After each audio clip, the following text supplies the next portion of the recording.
Hi, everybody. Hello, everyone. Thank you very much for joining us. My name is Preston Dennett, and I'm joined by Dolly Safran. Say hi, Dolly. Hello. As you know, I'm an author, researcher. Dolly is a contactee, fully conscious UFO contactee. And you are now joining us on our podcast, The Light Gate. This is episode 3. We are all about exploring UFOs, paranormal, and all the wonderful things that are out there in this infinite universe. We're streaming on several platforms: Roku, Rumble, YouTube, Facebook. We're streaming live on the United Public Radio Network in the beautiful city of New Orleans on 2 stations, actually, 107.7 FM and 105.3, also the UFO Paranormal Radio Network. So yeah, we're out there on a number of platforms. I'm really excited that all of you are joining us tonight because we have a super exciting guest. He's someone I've known for years. He's really one of a handful of researchers I truly respect. There's a lot of researchers out there, and this guy's really on the top of my list. He's, like me, really into this stuff, digs deep, really into the facts only of a case, and his name is Michael Schratt. You may have heard of him before. He's pretty well known in this field. He's a private pilot, a military aerospace historian, longtime UFO researcher, lecturer, sought-after presenter at UFO conferences, a very accomplished draftsman. He's an incredible artist. He's an expert on classified black projects, and especially interesting to me, UFO crash retrievals. We're going to be talking a lot about that tonight. The government UFO cover-up, and really all things UFOs. I've met him face-to-face several times. We've shared notes and corresponded for a long time. He is the author of a very well-received book. It's called Dark Files, A Pictorial History of Lost, Forgotten, and Obscure UFO Encounters. And yeah, frequent guest on many radio shows and podcasts, including Coast to Coast. And in fact, he will be featured at the Contact in the Desert convention in June of this year. So yeah, I'm super excited to talk to him. What about you, Dolly? I'm very excited. This is really awesome. Yes. Yeah, it's going to be fun. So Right. let's waste no more time, and let's just bring in Michael so we can get started. Hi, Preston. Hi, Dolly. Hi. Hi, Michael. Yeah, as I said, I really respect you as a UFO researcher. There's so many people out there who are just pushing forth wild claims, wild stories with really no confirmation. And I just love how you really take the effort to dig deep into these various cases. And I did see your presentation that you put forth on UFO crash retrievals. It blew me away. One of the best I've ever seen. So I'm hoping we can dig into that. Well, Yeah. I want to give you credit, Preston, for doing what you do, because I've never seen an author crank out as many publications as you have. Nobody does that. Only you do. Only you do. Yeah, well, I love it, so that makes it easy. I'm obsessed. What can I He is say? obsessed. He works a lot on it. Well, you know, Michael, once you get pulled into this field, that's right. it. You're a member. Yeah, that's true. Which is actually how I kind of want to start, because I've always been curious. I don't think I've ever asked you this, is what drew you into this field? Were you a skeptic? I mean, I know you've been doing it a long time. I guess the easiest way to answer that is aviation has been a part of my life from day one, from the very beginning. My dad used to take me to a place called Victory Air Museum in Mundelein, Illinois. It's long since gone now. But they had these old warbirds parked out on this grass field with cracked windshields and opaque glass and shattered windows, and it had paint that was chipped off and faded, and it just, these old warbirds, P-51s, they had some German planes there, they had a PBY Catalina there, and it just had this ghostly, otherworldly feel to it. That was my introduction to aircraft, generally speaking. This is really at an early age. And then my dad would take me to the EAA Oshkosh Air Show, and this is 27 years in a row.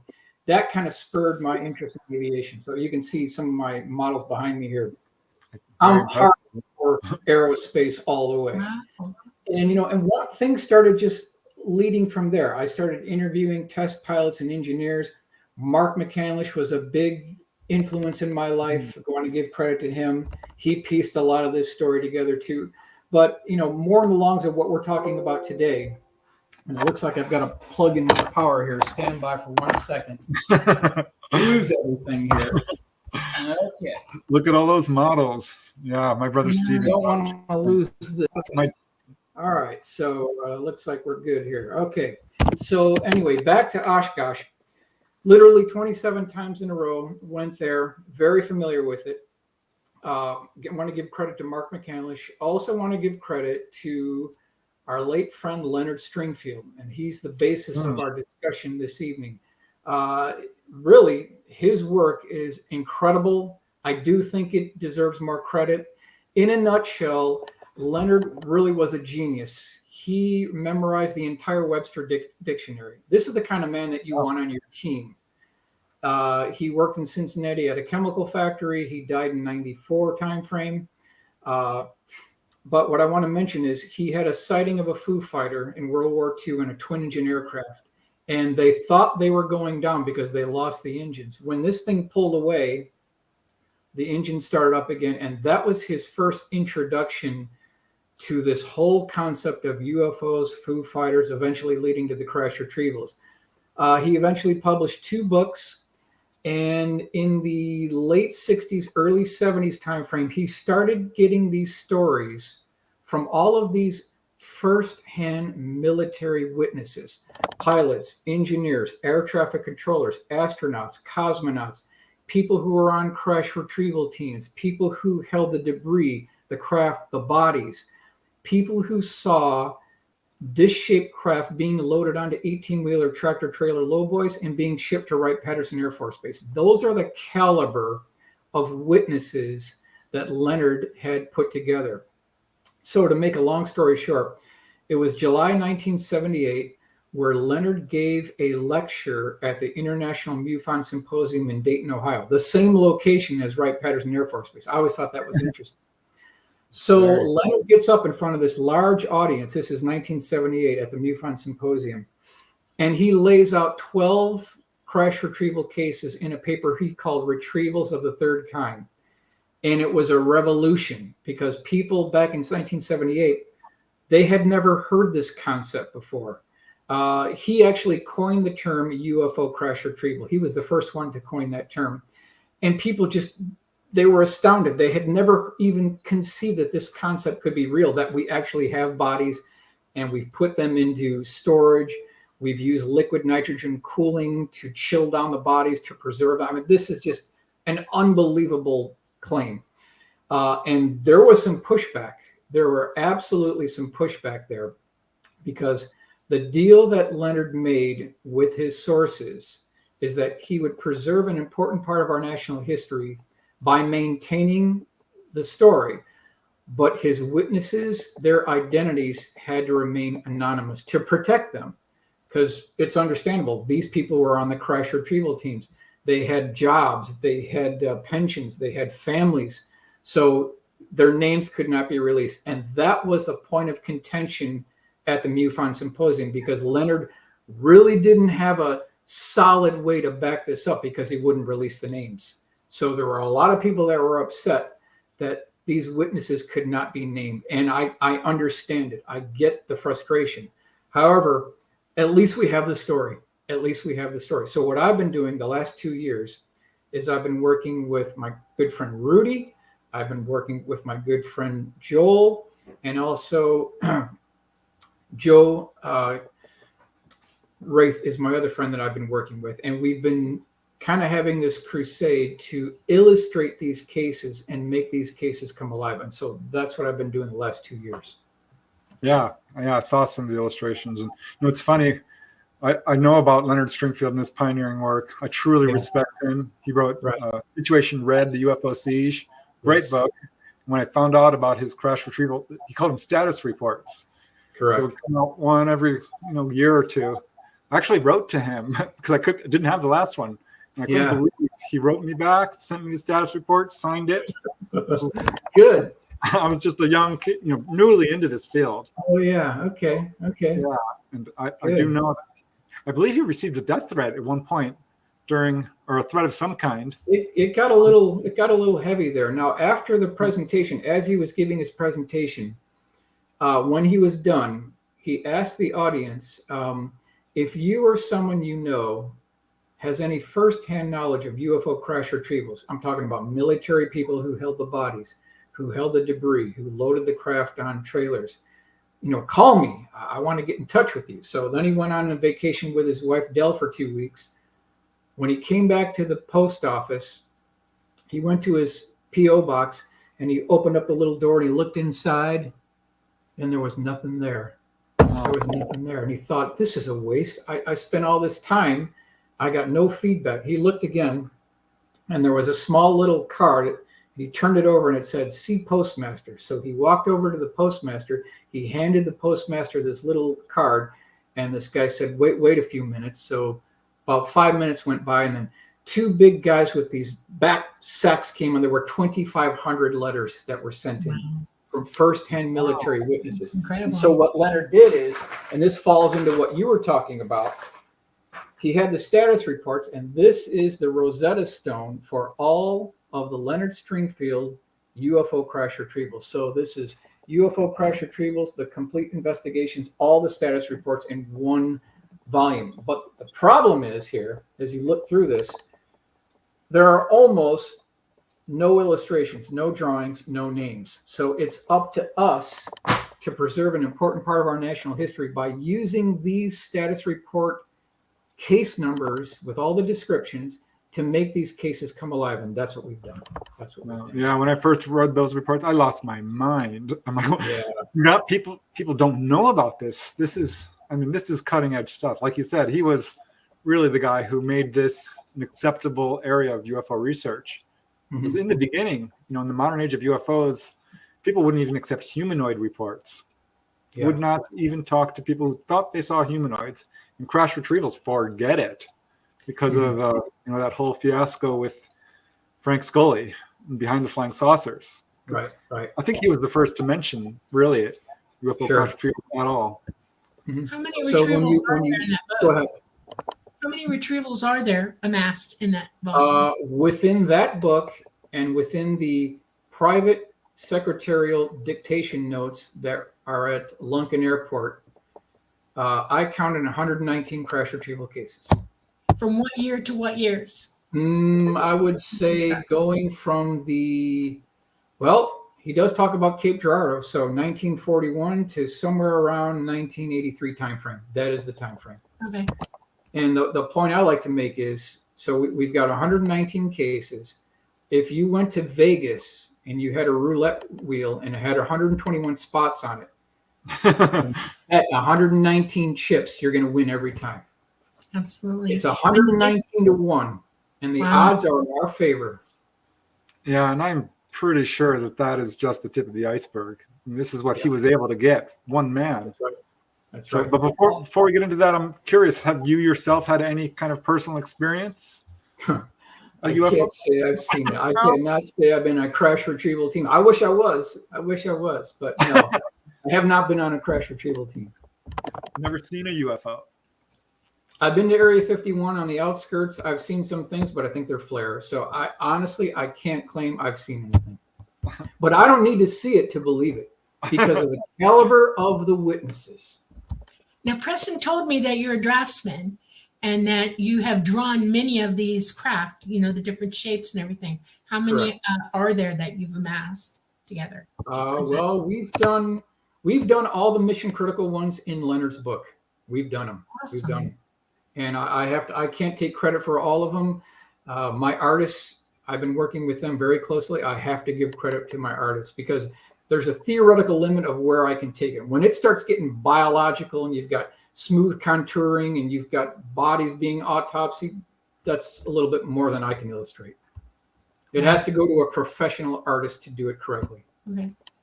So have you touched into the research of Robert Wood? Is that him? He and his the father and son team?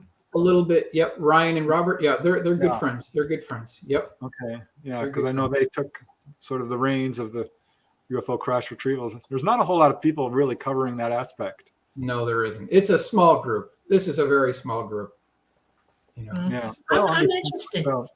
All the congressional hearings, have you all been invited to go and present at all or talk about Well, anything? it's funny you mention that because June 10th through the 12th, I'm going to be presenting 4 presentations, 2 on the 10th, 2 on the 11th, 1 as a condensed version on the 12th, and this is at Washington, D.C. at the JW Marriott.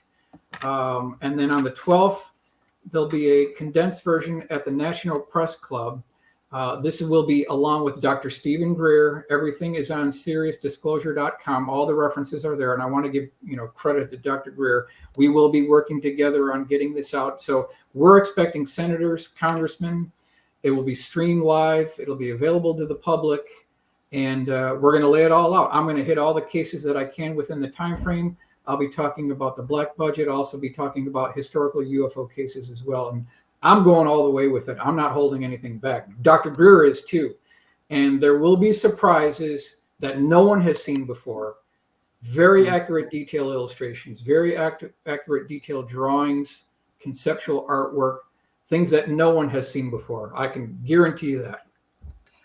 We have a question here. Dawn Curtis, she says, are all or most of the recovered crafts the same looking, or are they all very different from one another? They're different. They're different. Okay. But what's interesting is when you start looking at these cases as a body of work, as a complete body of work, you start looking and you start identifying patterns. I'm going to give you an example.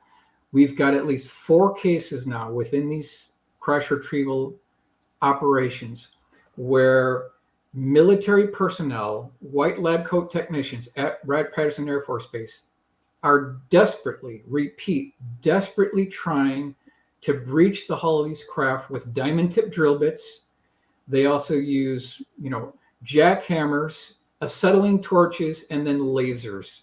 And I'm talking desperate to get inside here.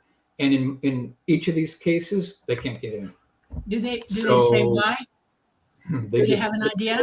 They put the laser on the skin, it bounces off and hits the ceiling panel. Yeah. Has it occurred to anybody that on the inside of this craft is an operating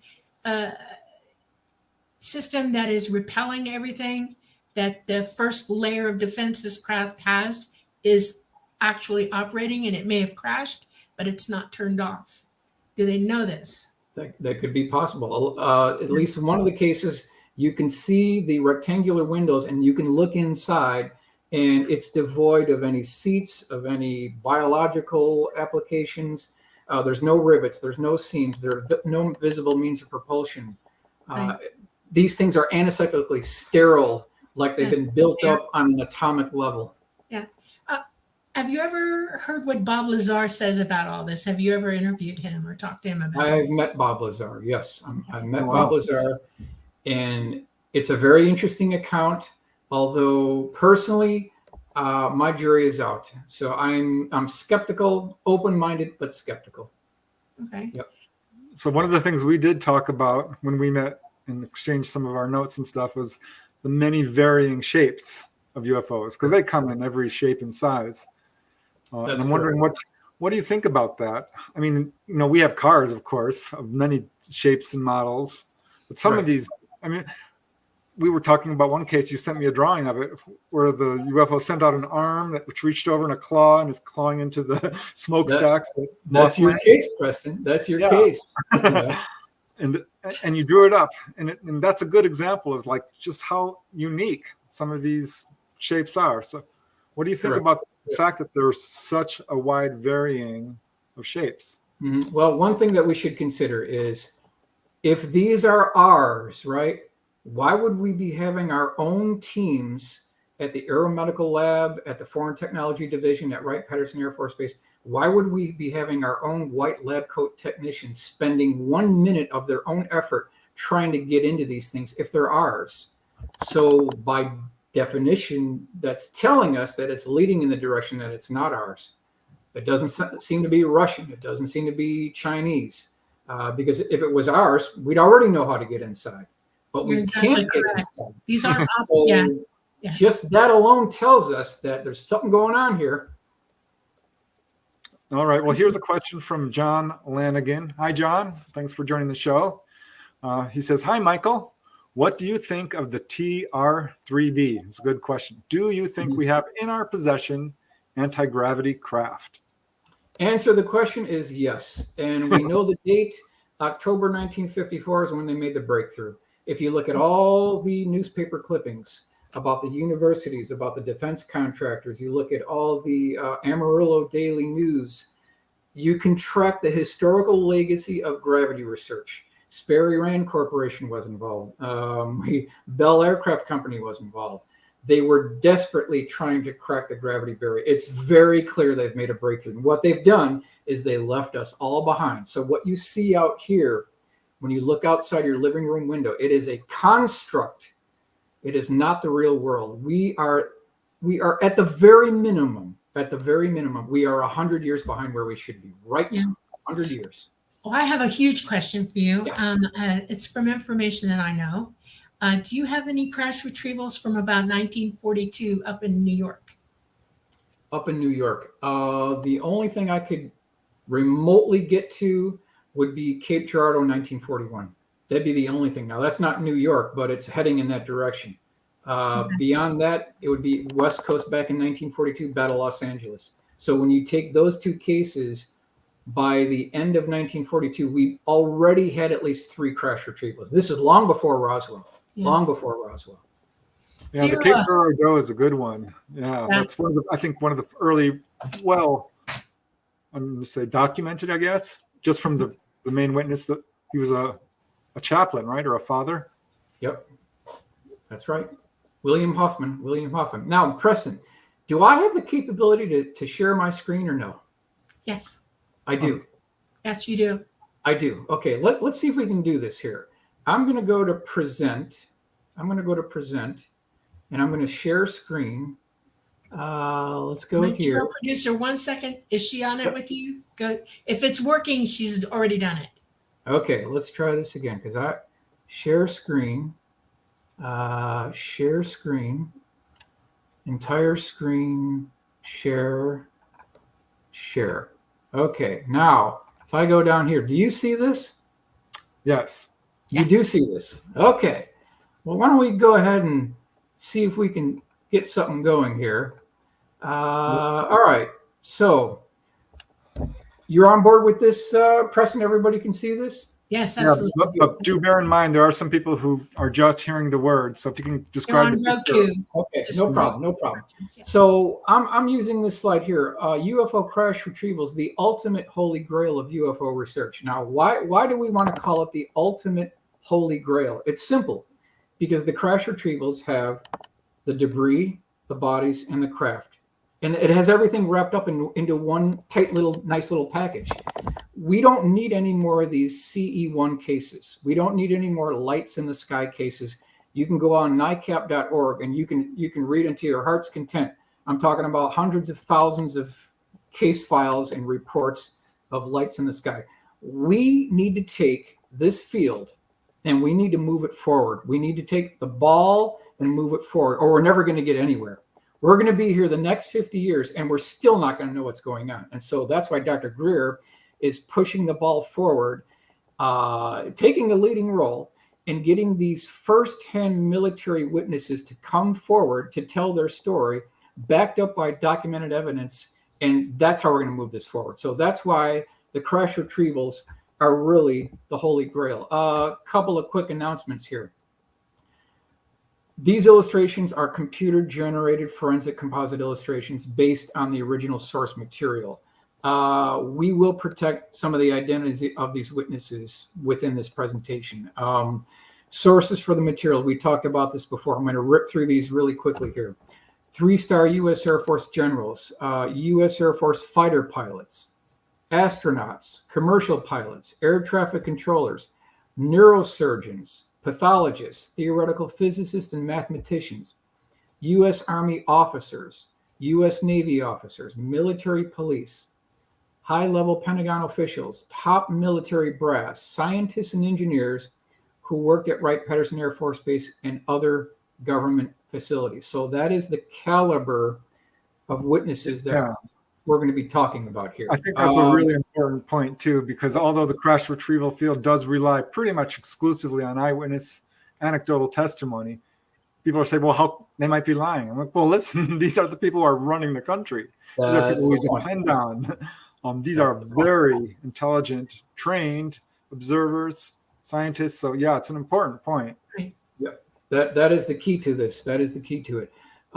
Quick quotes here. Number one, quote, UFO crash retrievals can't be real because if they were, I would have read about it in the local newspaper. That's from the general public. Now, number two, there are not now, nor ever have been, any extraterrestrial visitors or equipment on Wright-Patterson Air Force Base. This is from the official U.S. Air Force press release, July 1980. So I came back. I said, oh, yeah, we'll see about that because we already talked about the quantity, the number that we have here. Leonard Stringfield, we want to introduce him. We already talked about him very briefly. These are just some of the bullet items here. Born in 1920, just as a historical background. He joined the military as soon as he heard about Pearl Harbor, December 7th, 1941. And then we'd already talked about here, he passed away in 1994. Newspaper clipping, Cincinnati Enquirer, July 19th, 1993. Author continues quest for truth about UFOs. And then it says, quote, what I've collected has staggering implications for mankind. This would be the biggest thing since Christ, really. Yeah, and if you think about it, if we are being visited and these craft are being shot down by our own military to exploit their propulsion systems and energy systems, and that technology is being trickled down into the defense contractors, but not into the general public, it is the biggest thing. It is the biggest story. So we've got to figure out a way to get this out. We really do. Yeah, I think that's one of the driving forces behind the cover-up because it's so momentous.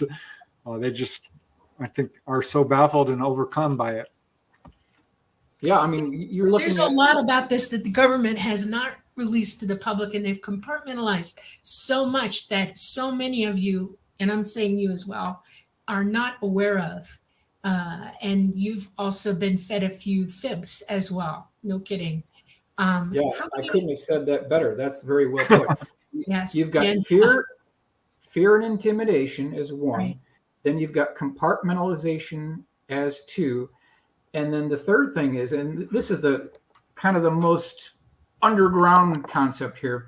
This story is so crazy. It's so unbelievable. It's so outlandish that it actually has its own built-in self-protection mechanism because it's so crazy. No one can believe it. That's right. Yeah. It leaves room for speculation, dreaming, for the worst kind of gossip there is, repeating things that just morph into things that are unbelievable. It's a whole thing. It really is. You're exactly correct. And I know you've got a lot to say, Michael, but I have one quick question because people always ask me this. They're like, how do these UFO crash if they're so advanced? Good question. I'm going to be addressing that at the National Press Club event, also at the JW Marriott here on the 10th, 11th, and 12th. And I'll just briefly say that, and this is a good point. You're telling me that you've got these ET races that are perhaps 100,000, maybe 1 million years in advanced technology as we do. And now they've navigated from 100 million light years away. They've navigated all these black holes and stars and quartz and dark matter and gravity wells. They've gone through all that. They get to our atmosphere and they crash. Does that even remotely sound logical at all? Or are we missing something here? Well, can I give you a hint? Yeah, I would like to put my 2 cents in because this is my opportunity here. Okay. I am very well, you may not believe it. You probably don't know my story at all, but I am a contactee and I am very well versed in all of this. Very well versed. And I can tell you 2 things. Example A, you can't crack that with a laser. You can't crack it with a diamond drill. You're not going to crack it. This is not a craft that can be shot out of the sky, period.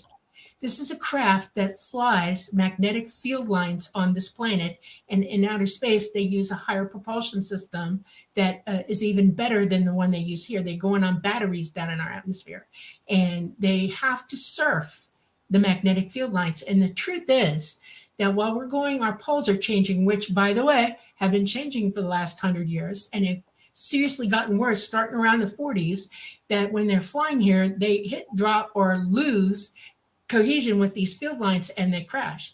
That's why they crash. I've said it a million times. It's in the book that Preston wrote about me. And I just want you to hear it. I want you to think about what I say.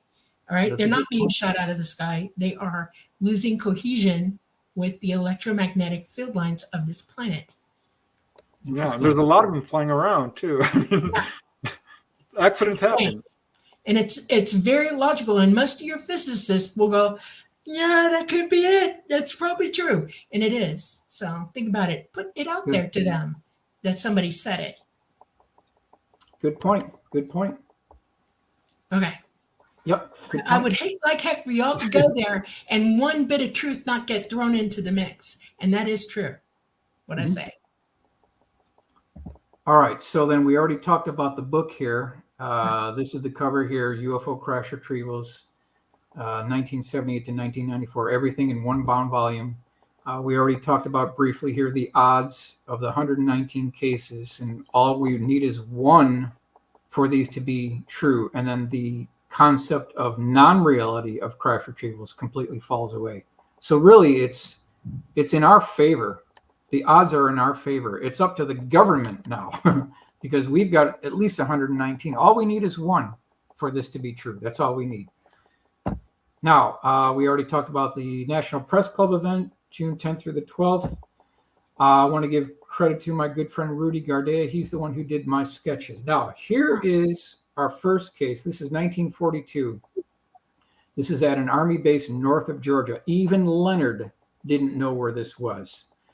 This is page 319. That's the source, UFO Crash Retrievals by Leonard Stringfield, page 319. Now, this craft was 15 feet wide. It was 10 feet high. There were hieroglyphic markings written along the edge bottom of the craft itself. That was something that was talked about by the main eyewitness here. Now, there were 3 levels to the craft. The upper level had a control panel with buttons, switches, dials, and levers. That was like the upper level. The mid-deck, which you can see here on the upper enlargement on the right-hand corner here, there was a wraparound window, transparent wraparound window. On the opposite side of that, there were 4 bar stools, just simple, fully integrated, what looked like bar stools. And on the bottom, there was a hatchway or some type of an entry hatch. Now, if you look at the dimensions here, 10 feet high, and then these crew members, at least 4 were taken alive. They later died, but they were taken alive. There has to be, according to the dimensions here, a cutout somewhere in the mid-deck for these ETs to stand. There's no other way that this could happen. So by default, there has to be some type of a circular cutout on at least deck 2 of this craft. Now, these crew members were about 90 pounds in weight, large black eyes, milky white skin. And this is something that we've heard of multiple times. So you've got these ETs recovered, oversized head, oversized eyes, slit for a mouth, minute nose, emaciated long arms that go down beyond its knees. This is something we're hearing again and again. Now, this is just one example. This is 1942 crash retrieval. This is long before Roswell here. Now, next one. This is a private who worked in records management. The source for this is page 59 from a book called Space, The Final Frontier. This is the cover of the book here. And if you look at this sketch, this is the original sketch that went with the sighting report. Now, this thing came in from a railroad car, flat car from Arkansas, and this is November 1946. So even now, we're still before Roswell. This craft was 15 feet across in diameter. It was about 7 feet tall. It had a flat section wrapped around the outer circumference of the craft that was about 18 inches wide. It had these rectangular windows, and when you looked inside, they were transparent. There were no rivets, no seams, no Ace Hardware hex head bolts. no visible means of propulsion. There was nothing on the inside of this craft other than a central column that was 3 feet in diameter that started at the base of the craft and ran all the way up toward the upper deck of the craft. The central column, that's something I do hear from a lot of contactees. And I have to say, this craft, which, for those who can see it, it's a typical saucer with little windows around the edge. That looks just like one of the cases in my drive-in theater book, where it flew right by the Yuma drive-in theater. This is a very common, I've seen that sort of, well, I haven't personally, I would love to, but certainly have heard witnesses describe this sort of exact craft. Yeah, and then your mention of the central column, that pops up again and again. And see, that's where we can build the case that we've got common denominating factors of cases that are separated by time and space. And we can start to piece the puzzle now. That some of these witnesses didn't know these other ones, but they're talking about the same features. And so that's how we can build the case that this is something that we're talking about reality here. Now, here's the cleaned up drawing here. You can see the central column. You can see the dimensions I put down on here. I've cut away this thing on the upper right-hand corner. You can now see the central column here, and that's important. But what I want to make a real good point of here, and these are the bullet items: no rivets, no welds, no seams, no hatches, no control panels, no seats. And if you look at the front view here, on this window, there's a red dot. That is the attempted point of entry that they were using diamond tip drill bits to try to breach the hull of this craft through these windows, and they couldn't do it. So here's the full color rendering here that shows you what this craft looks like, and we've cut away the skin so that you can see this central column here. This was my first attempt to render this craft, and now I'm taking you to Rudy's drawing. You can see here, so this private went up to this records management guy as he was delivering this letter, and he said, "You know what? I got something I want to show you." So he brought him inside the hangar, walked him down to the end of the hangar, and this craft was sitting on the hangar floor. Off to the right, there was a tarp that was folded up. There was a toolbox, and then there was an electric drill with a diamond tip drill bit inside of it. So that's what they were using to try to get inside this craft. Now, so we took all the information together from the original witness. We took the sketch from the original witness, pieced all the information from the text, and we came up with this full color rendering that you see here. And this is our best effort to get a real good example of what this may have looked like if we were actually there. And I want to give credit to Joseph Wraith for doing the illustration on that one. Now, next one. This is Wright Field, Dayton, Ohio, 1946, still before Roswell. Tex Martin. Now, in this case, he was a young boy. He was at the right place at the right time. This is page 242, 243 from the book, UFO Crash Retrievals by Leonard Stringfield. His father was an electrical contractor, and they were working what I believe this complex right here. This is hangar complex number 4, and it's Bay E, which is in the foreground here. I've actually been inside this hangar. It's a large complex, large hangar. I can't guarantee it was this hangar, but a good possibility that it was. Now, there's an adjoining cafeteria to this hangar.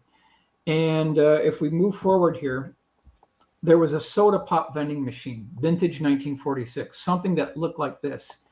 And this little boy is going up to his father because this janitor came up and said, "Hey, do you want a soda?" And he said, "Yeah." So he asked permission from his father if he could have this soda. And his father said, "Sure, of course." So this guy gets this soda for this young boy.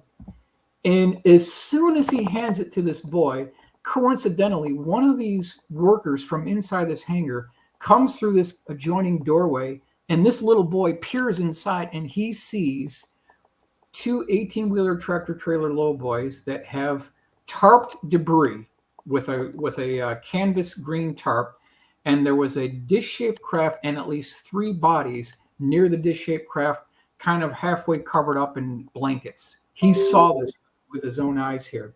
Here's the first rendering that we put together just to lay out the components of this. And then this is the final drawing here. This thing was 20 feet in diameter. It had 2 bands wrapped around the outer circumference of the craft. You can see the little boy in the background looking through this doorway here. and you've got this tarp debris on the 18-wheeler tractor trailers. On the lower left, on these gurneys here, you can see these beings, and these were about 3.5 to 4 feet tall, emaciated bodies, oversized head, oversized eyes, slit for a mouth, minute nose, something that keeps on popping up again and again. Now, this is our full color rendering. If we wanted to take you there, this is our best effort of what this may have looked like if we were actually at the scene here at Wright Field, Dayton, Ohio, because this was not Wright-Patterson Air Force Base yet. It did not become Wright-Patterson Air Force Base until October 1947. So it was still Wright Field, Dayton, Ohio. Yeah, I do remember there was a number of cases in Leonard Stringfield's book where people just accidentally walked through the wrong door. I think there was one in a museum, father and daughter. So that's fascinating to me, because these are people who are not looking for this, not expecting this, Right? don't know how to interpret it. Correct. UFO wasn't even really talked about much way back then. Yep. I'm curious, your crash retrievals, did they ever get a craft that was in pieces? Because you said something about. Yeah, there were craft that did have debris, but as far as it breaking the tensile strength of the craft itself, they may have been using liquid nitrogen. I have heard of reports of them getting inside, and the only way they could do it was with liquid nitrogen, super chilling it down, changing the atomic level of how the atoms are stacked together. That might be one way that they get inside these craft. Well, didn't they, the Aztec UFO crash, which apparently had a pinhole in the window, and they opened it up? I think I remember they said they were dismantled it. Well, yeah, in that case, there was a quarter-size hole in one of the 16-inch diameter porthole windows, and one of the oil field workers went back to his truck, pulled out a pole that looked like a cue thing at a pool table, and he stuck this wooden dowel rod through this hole, and they activated a pins mechanism, and they found out how to detach the pie segments of this craft. And that's how they got inside. So that they opened up a hatchway on the bottom that showed the other 14 bodies. And then they figured out that this whole thing is attached together by a unique pin device. That's how they were able to ship it to Los Alamos. Yeah, that's the Frank Scully case that was That's widely correct. attacked. Do you think that case is legit? Well, if you look at the research by Scott and Suzanne Ramsey, even Stanton Friedman said that Scott and Suzanne Ramsey have put in more time, effort, research, blood, and tears on the Aztec UFO crash retrieval than anyone has ever done on Roswell. That's coming from Stanton Friedman. So yeah, they've pinned it down. They contacted the last of the surviving oil field workers. They interviewed these, and they talked about the entire retrieval operation. Yeah, it's an amazing book. Yeah, I think it's a pretty well verified case, because a lot of these cases rest on a single witness. Roswell, certainly not. And not Aztec either, because there were multiple oil field workers that got there before the military. Back to our case here. So this is Papagos Indian Reservation, west of Globe, Arizona, not too far from the Superstition Mountains. Now, the source on this was a witness who served in the U.S. Navy during World War II. That's the source. So it's page 93, case A10. I've got the map here that shows you the general location. So Globe is off to the left, and the pin section is the approximate location of where this thing came down. So we move to the drawing here. This thing was 30 feet in diameter, 18 feet high. It had 2 rings wrapped around the outer circumference of the crest, somewhat similar to the last one that we just considered. These 2 military personnel are on a unimproved dirt road going through the desert terrain here. They end up being challenged by 2 MPs, and they're like, I don't think you're supposed to be here. Get out of here immediately. Well, while all this is going on, they're looking another 200 feet off to the left, and this thing is augured in at about a 45-degree angle. It had an upper dome on top. So this is another one of these cases where it was seen by military personnel right in the middle of a retrieval operation. And again, it had these 2 rings wrapped around the outer circumference. So we took all this information together from the witness report, from all of the information within the book, and we came up with this full color rendering here. May have been what this thing actually looked like if we were there. So Again, another case here. We're just barely tapping into now the time frame of Roswell. We've already considered at least 3-4 cases even before Roswell. Next one, July 4th, 1947. So this is 2 days after Roswell, because Roswell was on the night of July 2nd, 1947. This is July 4th, 1947. The source is a sergeant, U.S. Army Air Force. This is page 196 within Leonard's book. This is giving you a rough idea of where this thing came down. Now, this was at night. This thing came down intact. It was about 100 to 150 feet in diameter. And I want to stress at least 2 points. There were men with Geiger counters going around this craft checking for radiation. That's the first thing. Second thing is, this entire operation was excruciatingly well lit. Repeat, excruciatingly well lit. And they had still camera photographers going around taking photographs of this thing. Not only that, they had motion picture film reel going on with this thing. So you've got these light-all lights lighting up the entire scene. You've got floodlights shining on this craft, and we've got still photography, motion picture film reel. They've got the evidence. Where is it? Where is it being kept, and why is it being kept from the public, the American taxpayer, and the world in general? That's the question. They cannot argue that they don't have the evidence. We could make an argument that senators and congressmen don't have a need to know or don't have a high enough security clearance. We can make that argument, but the bottom line is it is being stored in a vault. Here's our full color rendering of what this retrieval operation may have looked like. This is 1947 White Sands Missile Range. Okay, now we've got 1947. This was a metallurgical engineer. He's no longer alive, but his name was Albert Bruce Collins. And this was seen at Berkeley University, 1947. He was kind of a white lab coat technician. He was at the right place at the right time when this 18-wheeler tractor trailer, it backed up into this warehouse. So the scene here is this large warehouse, and he may have had a clipboard on. He was a white lab coat technician. As this 18-wheeler starts backing in, what did it look like? This is what it looked like. It was an egg-shaped craft, 30 feet across, 15 feet high. Now, I want to mention that it had a hull breach or crack on this egg, showing you the interior components. Now, the interior components consisted of a 3-foot diameter sphere, which made up the central core of this craft itself. On the forward section of this craft that was still visible within this hull breach, there was a composite panel. Now, wrapped around the outer circumference of the interior core, which is the 3-foot diameter sphere, there was another composite panel that mimicked the outer circumference of this interior core type device. Now, on the upper right bottom corner of this craft, there was a hull breach indicating that there may have been an implosion from the inside. It was not a hit. This was an implosion from the inside because the shrapnel was going outside.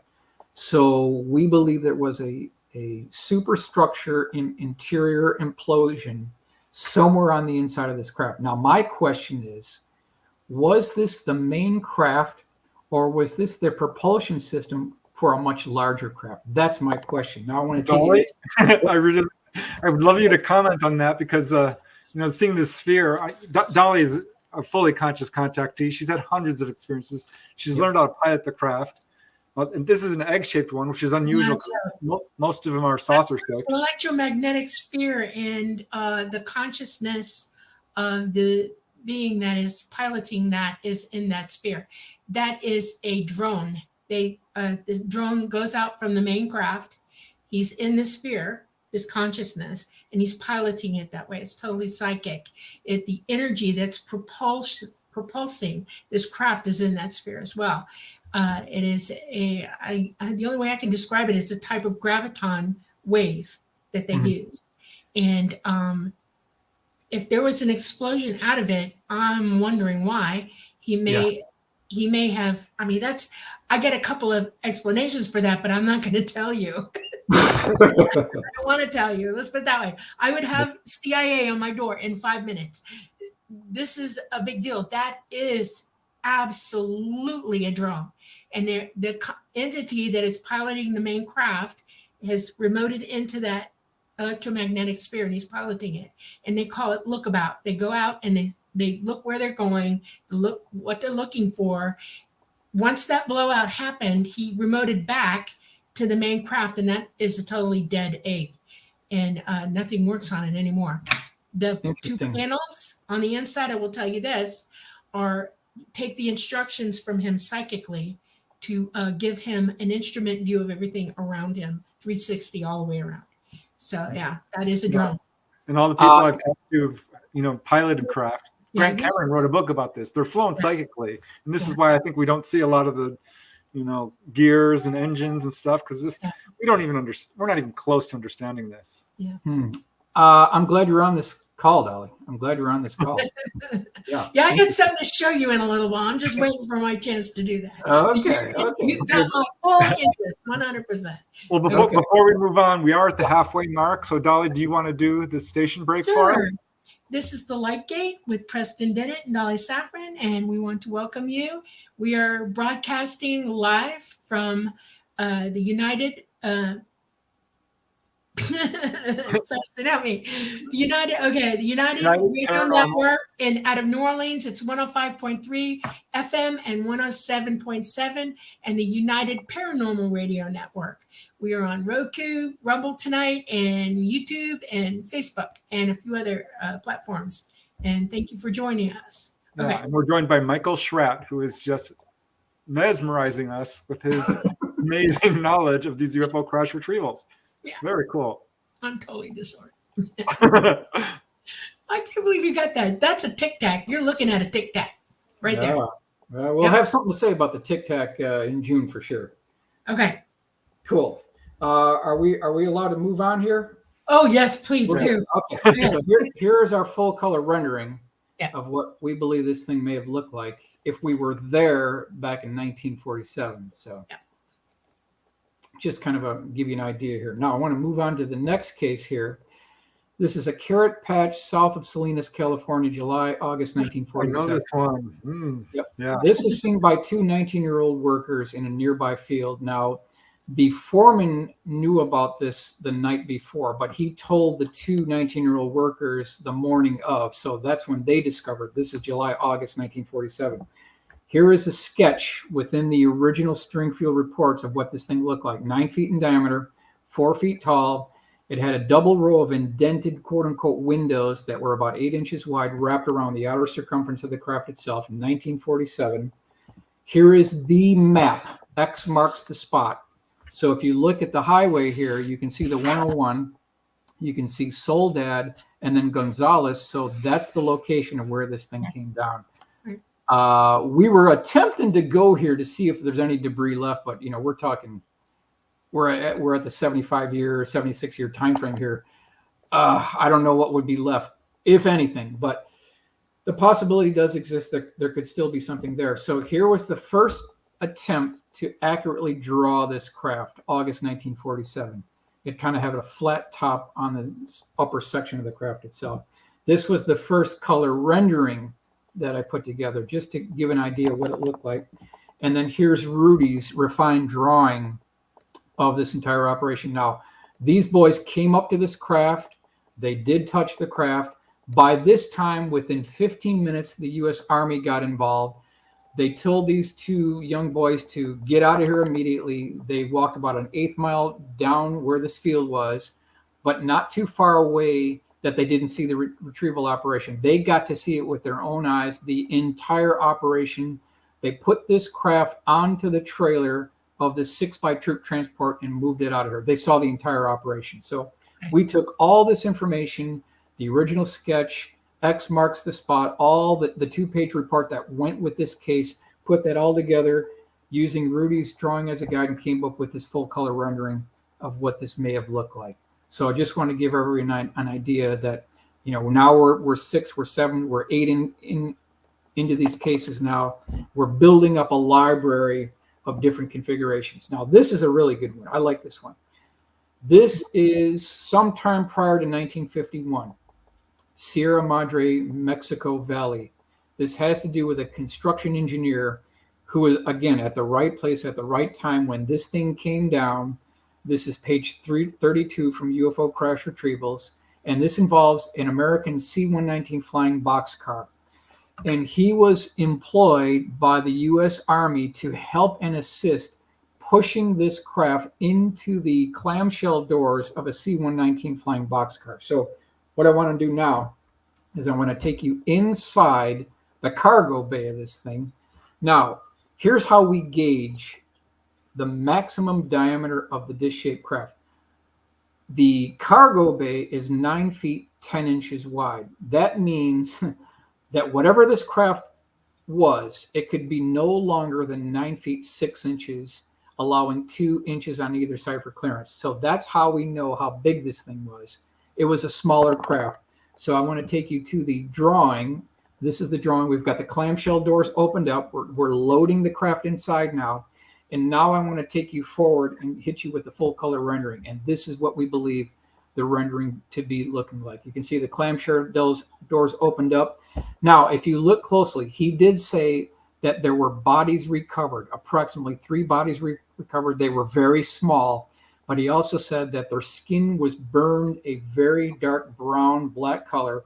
And when he tried to touch it, I don't want to get too gruesome here, but when he tried to touch it, the skin on the beings adhered to his fingers. And that's what it looked like. That is the scene. So I want to do a blow up here showing you the loading process. And that's what that's what the entire operation looked like. So this is sometime prior to 1951, probably 1948 time frame. So I have a quick question because I know you have so many to share. We'll probably not get through all of them, but these are many very small craft, generally speaking. I'm wondering what, in terms of your knowledge, is the largest crash retrieval in terms of the actual size of the craft? The one that we looked at before, the one that came down in White Sands, 1947 timeframe, that was 100 to 150 feet in diameter, so much larger than this one. And have you heard that report from Leonard? Well, I'm sure you have. But that's from Leonard Stringfield's case. Yep. One in California where the guy was a photographer, and they took him to the site. He's like, photograph the outside. It was a 20-foot craft. He said, okay, photograph the inside. And he said the inside was much bigger. Yeah, well, that up across it. Yeah. That's in this presentation too. Oh yeah, that's in here too. All right, I'm jumping ahead. Sorry. That's an AI operated drone, by the way. There's no need for AI, biological AI, and their drones. They drop them from the big ships to watch everything here. Okay. This is Naval Air Station, Sunnyvale, California, 1950. Hangar 1. That's the one, yeah. Yep, you probably know about this. This source is a radar operator. This is case B5, page 57, UFO crash retrievals by Leonard Stringfield. Now, this hangar still exists today. It is historic. I have personally been in this hangar, and it's so large that it has its own weather.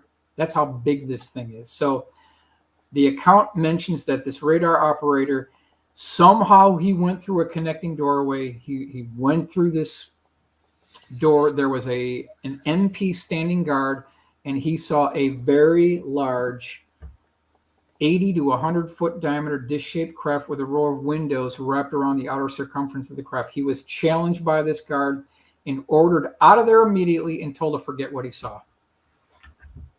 It's a good case. It's a good case. His mother knew about it. The guy ended up crashing in an aircraft crash, but he told her the entire case. And I got to tell you, it sounds legit. It sounds legit. Yeah, I mean, some of these people have lost their life for going public, as I understand. They have. Now, she didn't think that there was a connection between the plane crash and what he saw. You never know, but in this case, she thought, no, it was just an accident. But you never know. You never know. But it's the body of evidence. It's the case after military personnel coming forward, these pilots coming forward, the astronauts coming forward.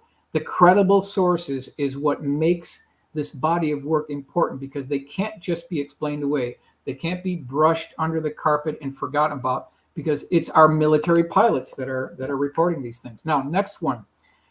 This is a military officer, former military officer.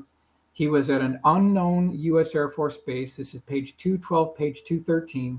He was at a classified materials library, and this guy, what he ended up doing is he pulled open one of these file drawers, and he was looking through these files because he had the right clearance. He was there. One of these folders had what looked like the term UFO crash retrieval on it. I doubt it was that simple, but the bottom line is when he opened up this folder, and I'm going to take you inside this folder now, it had multiple photographs of UFO crash retrieval operations.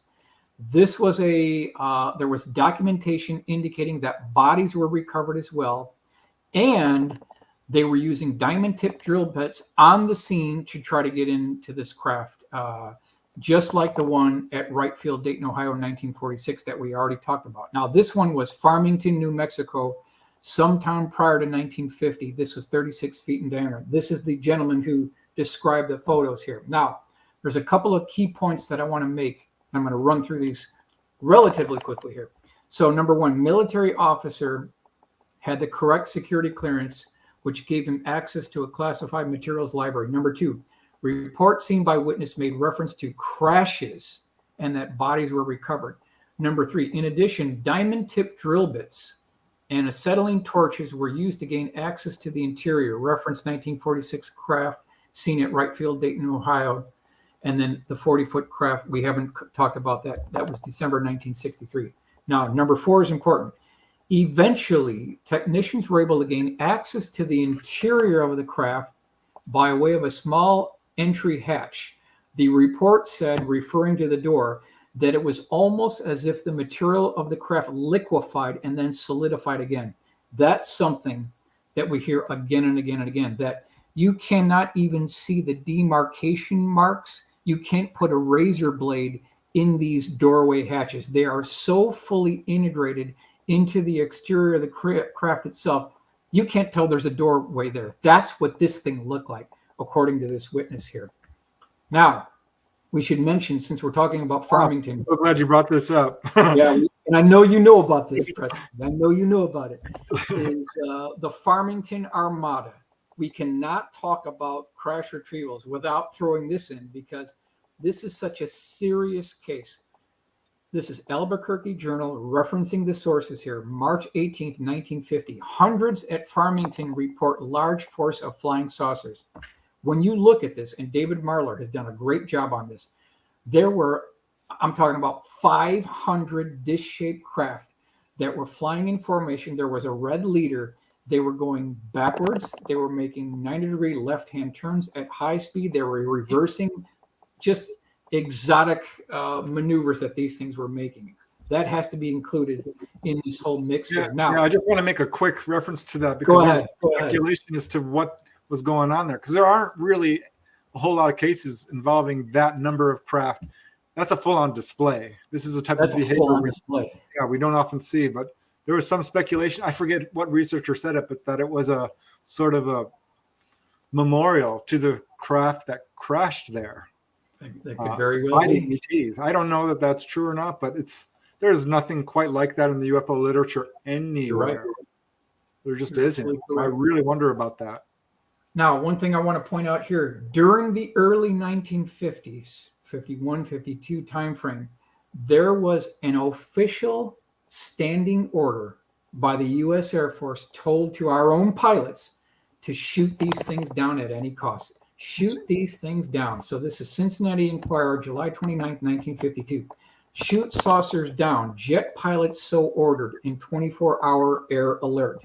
Next one, jets keep 24-hour alert for saucers. Pilots ordered to down objects if they don't land. On the saucer trail, pilots told shoot them down. Jets on 24-hour alert to shoot down saucers. So why am I getting into all this? These are the jets, F-94 Starfire, that they were using to try to intercept and knock these things out of the sky. If you go to Davis-Monthan, they have an air museum there. And if you go to Dayton, Ohio, they have an air museum there. The upper one is from the Boneyard, where you can walk around their museum outside here. And you can see on the front nose of this thing, there's 4 hatches. These hatches retract and they open up. And on the bottom at the Air Force Museum, you can see all of the rocket tubes that launch out to try to take these things down. This is the aircraft that they were using to try to shoot these disc-shaped craft down. So here's the rendering of what this might have looked like when they were doing an attempted intercept. Now, I want to bring this up because this is critical. This is in Leonard's book here. And this is from a woman who wrote to Leonard Stringfield. Her name is Mildred Bissell. The date on this is October 2nd, 1979. It's very important. Quote, I heard you speak at the MUFON Symposium in Dayton last year, and I'm interested in your research on retrievals of the third kind.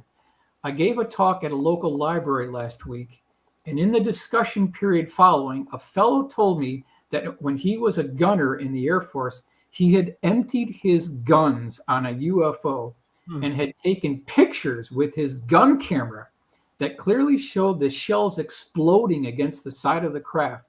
He said the camera was taken off the wing of his plane when it landed, and the pictures developed. At 2 a.m., a couple of military policemen came and got him out of bed and took him to the base auditorium.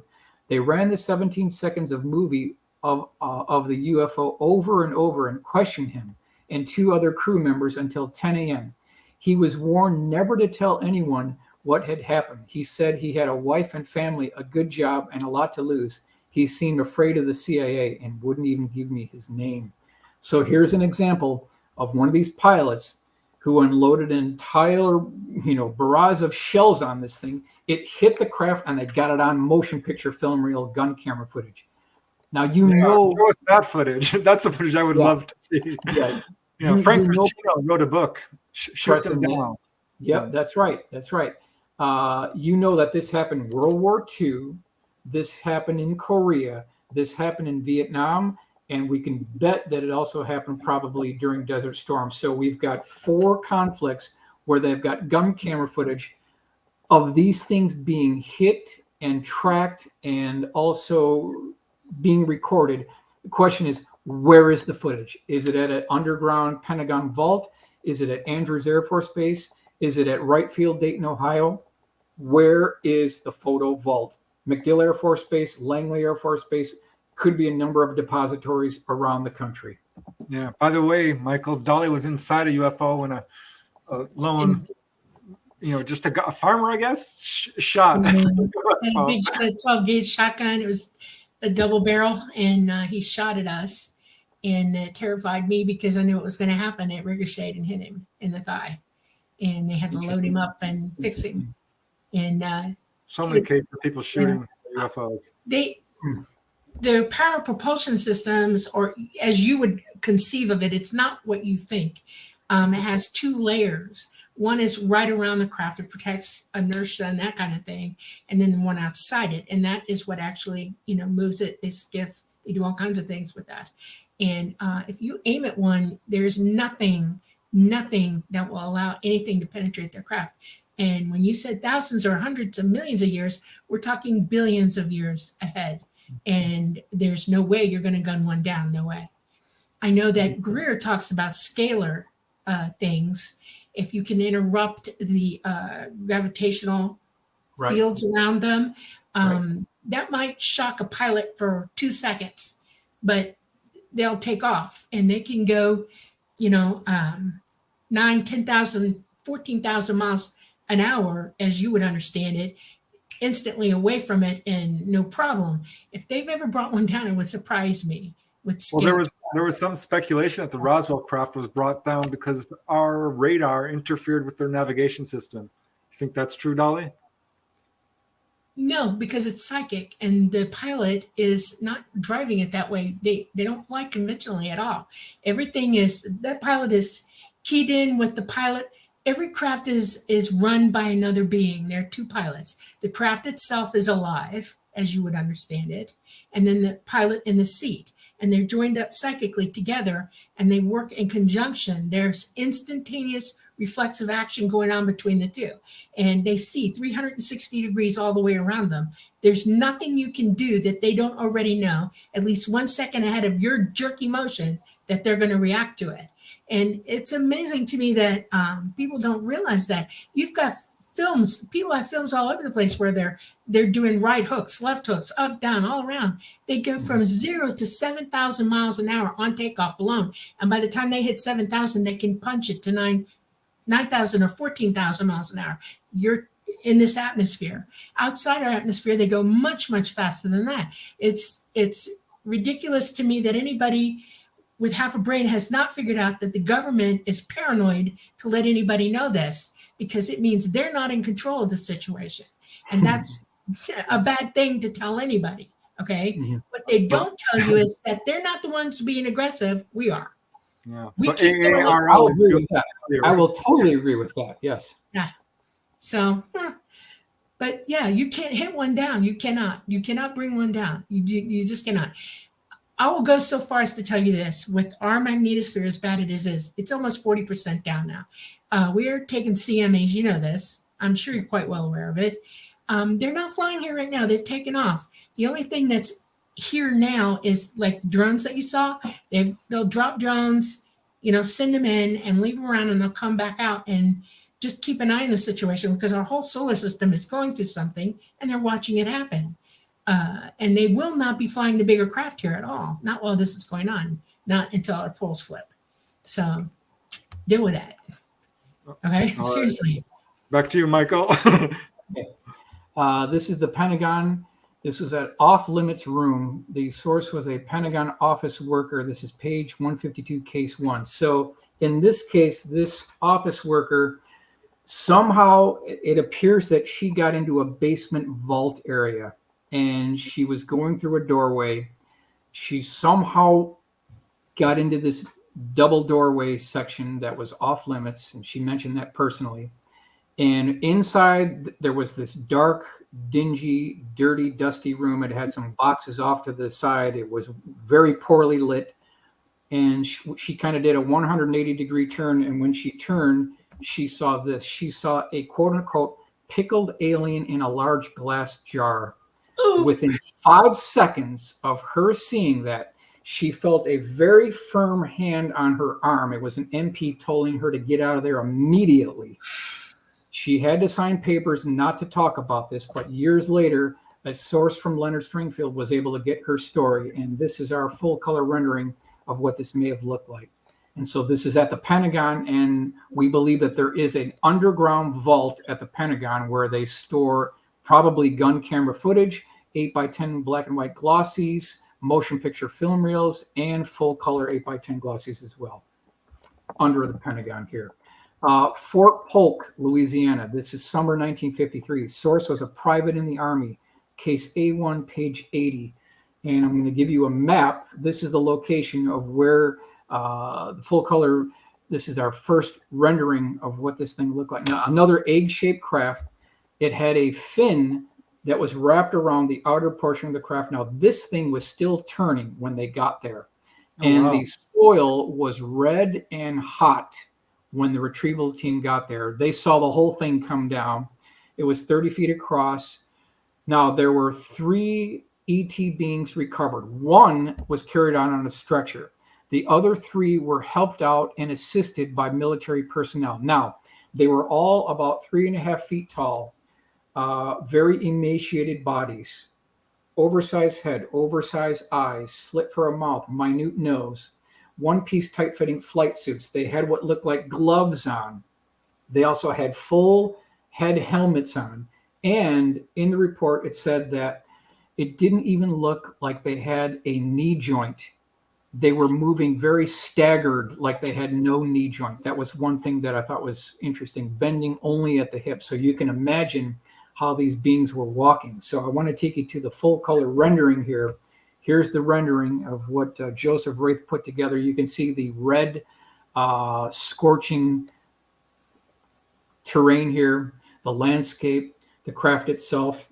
I'll do a little bit of a blow up. This is what they may have looked like with the full head helmet on. You can see the one-piece tight-fitting flight suit, also the gloves. We've captured that. Here's the one being carried off into the ambulance truck. And in the report, it says that the other beings were yelling at the one on the stretcher, like they were trying to, hope that his comrade was still okay. They were checking on their comrade. That's what it appeared to be in this report. And so this is Fort Polk, Louisiana. Here's the rendering blow up of what this may have looked like if we were actually there. Well, if the general public had any idea this was going on. I know. I mean, These guys are good. These guys are good. They have successfully kept this under wraps for over 80 years. They've done a very good job. A very good job. This is one of my favorite cases. This is Wright-Patterson Air Force Base in 1953. The source was an Army Reserve warrant officer, and I have his name. This is one of these cases where I know who it is. We have his name. This is Retrievals, page 15, abstract number 8 by Leonard Stringfield. Now, picture the scene here. Wright-Patterson Air Force Base at night when a 4-engine transport plane came in, and this is hangar complex number 4, Bay E. I think it still could have been this last one where I've got the arrow indicated here. And this is a front view photograph that I took when I got access to the base. It's a pretty large hangar. And this DC-7 cargo plane looking almost identical to this scene right here. So just picture this plane taxiing up onto the tarmac. Now these large hangar bay doors open up. This 4-engine DC-7 cargo plane taxis in. They immediately shut these hangar doors shut. And what happens next is, and this is from the testimony of this warrant officer, there is an aft left cargo bay door opens, and they're offloading these wooden crates with a forklift. And this is what he saw. You can see the upper portion over here with the cargo bay open. Now, he was standing not too far away from 5 wooden crates. The 3 upper crates had their lids pulled off, showing you what appeared to be 3.5-foot tall ET beings. They were wearing a one-piece tight-fitting flight suit, oversized head, oversized eyes, slit for a mouth. One of them was female, he said. He knew that.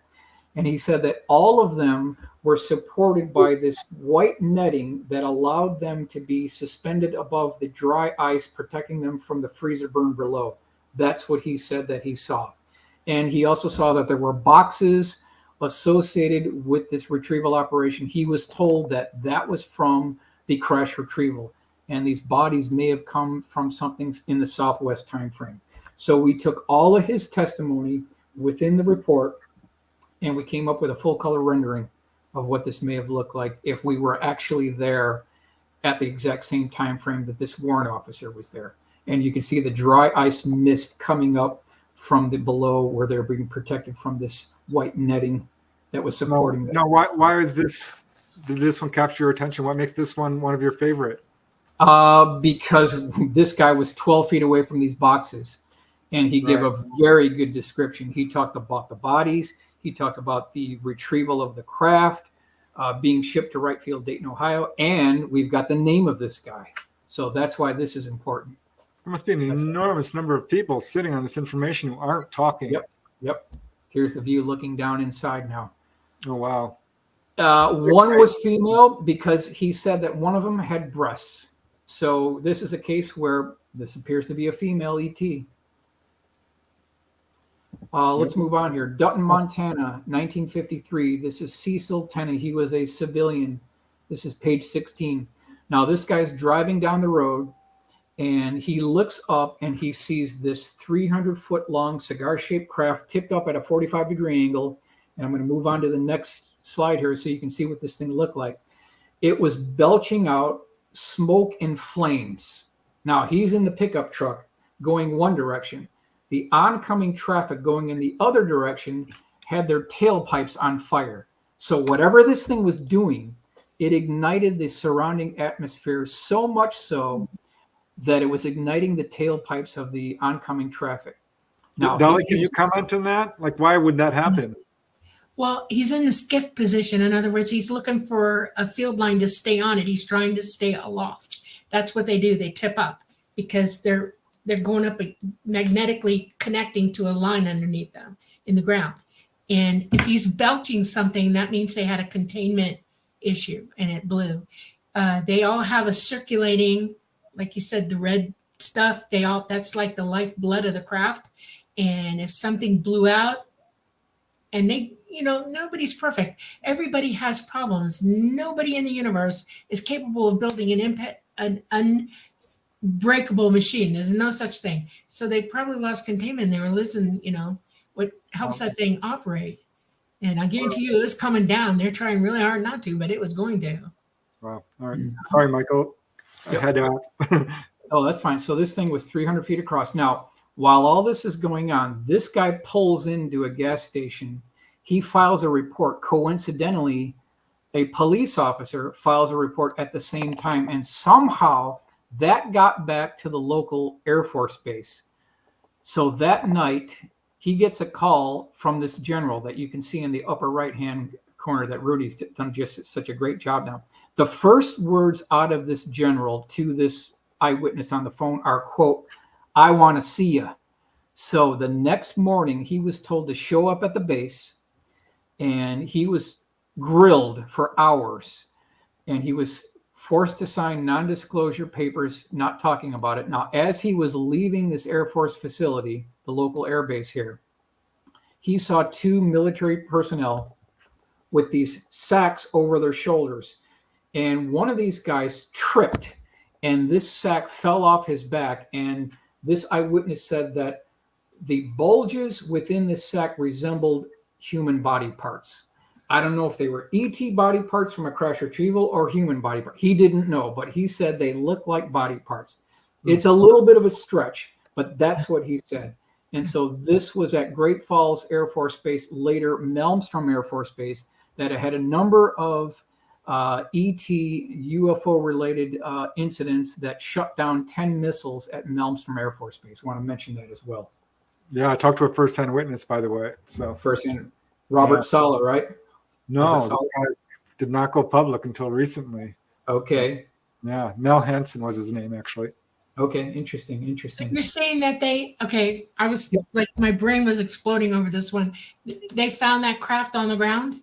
I can't say that. He didn't say that. It's not mentioned in the report. All it said is that when this gentleman was being escorted out, I'll go back one slide here, he saw two MPs with big potato sacks over their shoulder, and one guy tripped and he lost this thing out of his hand, and the bulges that this thing left looked like body parts. So maybe they did retrieve it. It may or may not have been connected to the earlier sighting, the earlier date. I don't know. It's not mentioned, but it could have been. Okay. All right. So I want to point this out. Sao Paulo, Argentina, December 7th, 1954, had almost the identical situation here. Now, there were discs coming out of the bottom of this craft by an iris, and it too was belching out smoke at a 45-degree angle. So it's not a completely isolated incident. There is more to this than just the one case that we talked about. So there appears to be a pattern recognition here in Argentina. This is 1954. I wonder if those are little lifeboats escaping. Like, let's get out of here. This is going down. Something. So this was our kind of a little bit of a color rendering of what this may have looked like. Yeah. Now, this is the one that you were talking about a little bit earlier, Preston. So this is Walker Air Force Base, New Mexico. No, this isn't the one you were referring to. April 12th, 1954. This particular person served in the Air Force from 1954 to 1955, and this is page 82. So in this case, the primary eyewitness was playing ping pong, and all of a sudden he was pulled aside. He said, "Get yourself ready immediately." And Walker Air Force Base, before it was Walker Air Force Base, it was Roswell Army Air Force Base 509th Bomb Group at Roswell. So we're talking about the same thing. It was later renamed Walker Air Force Base. So he gets in a Sikorsky H-19 helicopter, identical to what you see here, virtually the identical helicopter. And he was kind of a photographer. So they took off. They headed about 30 miles north of Roswell. Then they made a left-hand turn. Now they're heading toward Corona, northwest, almost the identical location of where the craft came down July 2nd, 1947, years earlier. This was at night. And when they got to where they needed to go, this is what they saw. Now, keep in mind, this is at night. The helicopter was hovering over the scene. It was shining a spotlight down onto the craft. This guy pulled open this cargo bay door on the right side, and he had a handheld camera. He was taking photographs of this entire scene while the helicopter is hovering above. It was a 40 to 50 foot diameter disc-shaped craft that came in and augured at about a 40-degree angle. And he said that when they landed, they got out of the helicopter, and the entire vicinity of where this craft came down reeked like automobile battery acid. That's what he said it smelled like. There were 4 bodies recovered total, and 2 of them were found inside. So they had a total of 4 bodies recovered. So we took all the information together from this case and the witness testimony and came up with this full color rendering of what this may have looked like if we were there. So this Beautiful. battery acid thing, that keeps on coming up again and again. That's something we've heard multiple times. Yeah. Have you ever like mapped these out on a map to see if there's any correlations as to where these are occurring? I haven't, but it's a very good thing. I should do that, but I can tell you for sure that the majority of these cases, they're in the Western United States, Arizona, New Mexico, California.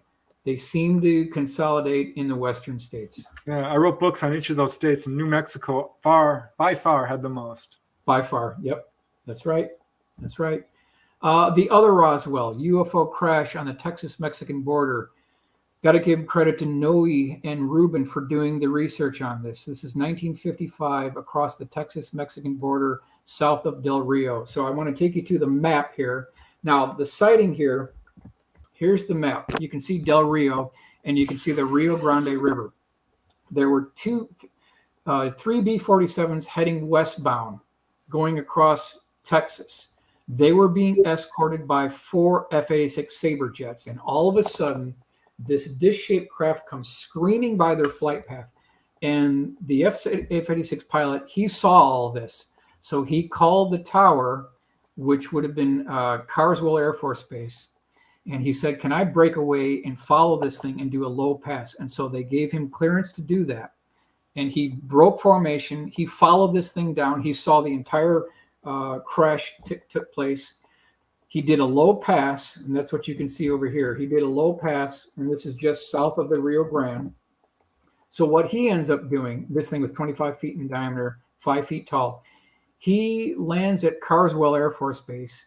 He gets out of the jet. He drives to Corsica, which is a civilian airport. He jumps in a tail dragger 2-seat Aranca and flies back to the crash site.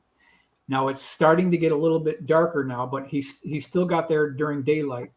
And when he landed, he was with a friend. He got out of the Aranca and was walking up to the craft. You can see that it left a debris field. This thing is 50 feet in diameter. He said that the upper dome popped off the craft.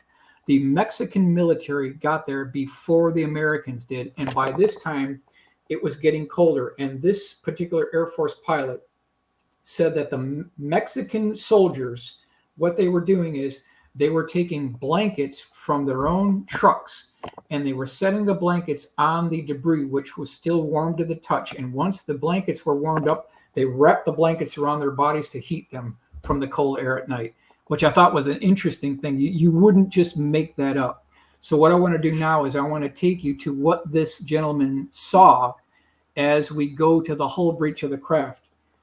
He got a look inside the craft, and he said that there were 4 bodies recovered. They were all deceased, and they had quote-unquote arms that looked like broomsticks. This is from Air Force pilot Robert Willingham.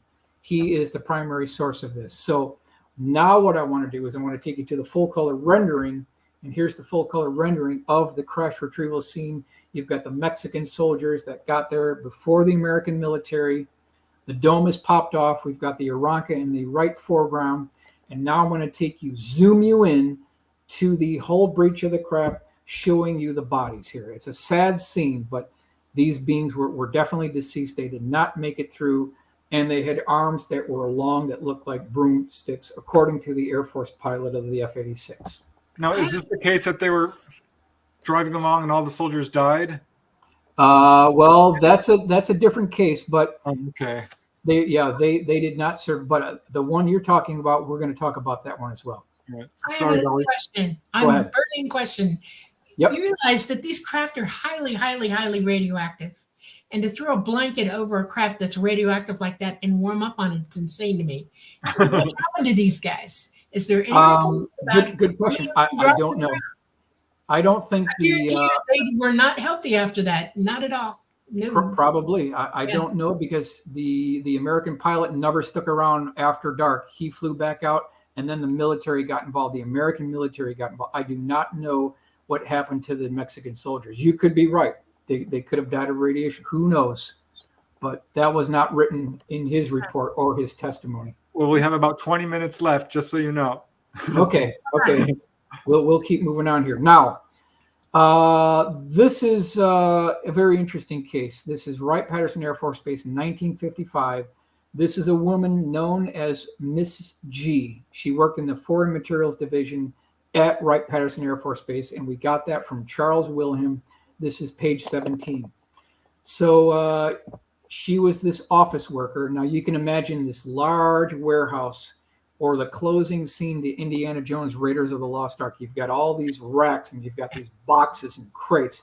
That's the scene that we're talking about here. Now, if you look at warehouse building 258, this is kind of what area that she was working in. Now, what she said in this report is that she said that she was in charge of cataloging 1,000 components that came from a UFO crash retrieval.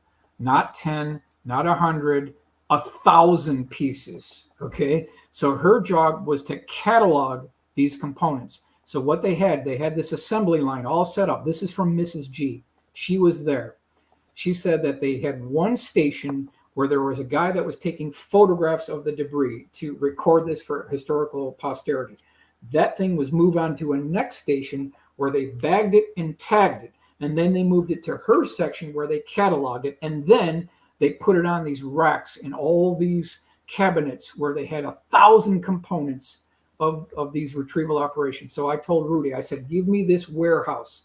I want you to show me one gentleman taking a photograph of this debris. Then I want to show you this tagging operation. Then I want to have her involved in the cataloging operation. Then on the right-hand side, left-hand side, I want you to show me cabinet upon shelving where they're stacking all this debris. And here's what we came up with. Now, while all this is going on, she said that there was a mobile dolly that was rolling by, and she said that there were 2 3.5 to 4 foot tall ET beings that were being preserved in kind of this formaldehyde preservation fluid. Now, what I want to mention is I want to give you her exact quote. This is what she said, quote, "Uncle Sam can't do anything to me once I'm in my grave." 6 months later, she died. We just got to her in time, and this is her story. I take my hat off to this woman who is an American pioneer and American hero. No. Is this June Crane, or is that? No, this is not June Crane. All right. This is Mrs. G. Because she had a very similar story. She had a very similar story. You're right. She did. That's exactly correct. All So right. again, not only do they have the motion picture film reel, but they've got the 8x10 glossy black and white. And according to Mrs. G, they've got over 1,000 hard evidence, physical evidence of UFO crash retrieval. And it was at Wright-Patterson Air Force Base during this time frame. I so want to see that first. So do I. So do I. So do I. 1,000 components. 1,000 components. Okay. Retired Air Force pilot, late 1950s. This was an interview conducted by Ed Kamrak Jr. Now, this Air Force pilot stated that he saw about a 5 to 6 minute film clip. And what this film clip depicted was about a 60-foot diameter dish-shaped craft. It had a 10-foot wide gash on the side of it. So it could have been a hull breach. It could have been an implosion from the interior. And kind of the video cut to the interior showing control panels, buttons, switchers, dials, and levers. There appeared to be star charts. And then he said that there were 3 bodies recovered, 5 foot tall, that had kind of blankets covering them. This is from the retired Air Force pilot sometime in the late 1950s when he saw this film clip. Here's the blow up of what this scene looked like on top with the propulsion system and also the interior display of the craft itself. Next one, Wright-Patterson Air Force Base. This is April 1962. This was 5 transient pilots that were looking for a mobile racquetball court. They were going down the hangar doors at Wright Field, Dayton. This is one that you were kind of talking about where they got there by accident. That's exactly what happened here. They were transient pilots from the 354th Tactical Air Command Fighter Wing, page 88, case A6. So you can see they're jogging, they're in their shorts, they're looking for this mobile racquetball court. They don't know where it is, but they know it's within the row of these hangars. They go up to this one hangar, the hangar doors open, and they see this 15-foot diameter dish-shaped craft. It's supported by 2 engine test stands. It has military personnel with rifles guarding it, and then kind of a rope that's wrapped around the outer circumference of this craft. Now, one of these MPs went up to the leader of the transient pilots and said, "You're not supposed to be in here." He was challenged, and we have his quote here. I'm going to move forward here. It says, "The guard challenged by saying, quote, 'I don't think we're supposed to be here, sir.' I replied to the affirmative, and we turned about face and departed, mumbling to ourselves that the good old U.S. had developed or had all along flying saucers in service." So here is a credible report from at least 5 Air Force pilots that they saw this thing. And they believe it could have been one of ours, that they had already developed this technology. Yep. I know Leonard Stringfield's the guy on this, but he's not the only one. Ray Fowler, he had a real good case. I remember there was a case from Jim and Cora Lorenzen. They talked to a pilot who said he had seen one of the little flight suits from these ETs. And there's, a lot of major researchers have 1 or 2 cases like these. I just want to make a point that it's not all coming from one guy. True, that is true. Even though he is the guy. I threw this in here because this was a reference. There wasn't a drawing, so I had to come up with something. Reference number 53, date 1963. This is a captain in the Navy. He later flew for Braniff Airlines. I've got his original report. I do know his name. We're going to call him PJ here. He encountered a 30-foot diameter dish-shaped craft at Wright-Patterson Air Force Base. He saw it by accident, just like these guys. So this is 1963. Next one. This will burn up some real estate, but it's important that we consider this. This is December 1963, Cherry Point, North Carolina. This was a U.S. Marine. His initials are RB. I know who it is. I know who interviewed him, and I interviewed the gentleman who interviewed this Marine. I interviewed for him on tape for about 2 hours. So I've got some good reference material on this one. UFO crash retrievals, page 152, case A2. So this Marine, he's at Cherry Point, North Carolina, at this base right here that we see in this picture.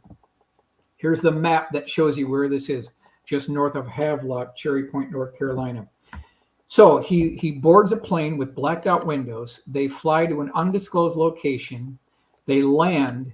This is about 3 to 3.5 hours from Cherry Point, North Carolina by plane. When the doors open up, he sees this craft. It's a fat hamburger, highly polished chrome, hamburger-shaped UFO, 40 feet in diameter, 15 feet tall. It has one of these hatchways that are fully integrated into the side of the craft. You could not put a razor blade into the seams, fully integrated. It had no visible means of propulsion, no rivets, no Ace Hardware hex head bolts, no Zeus fasteners, no visible means of propulsion. This thing had 9 elliptically opaque shaped windows wrapped around the outer circumference of the craft.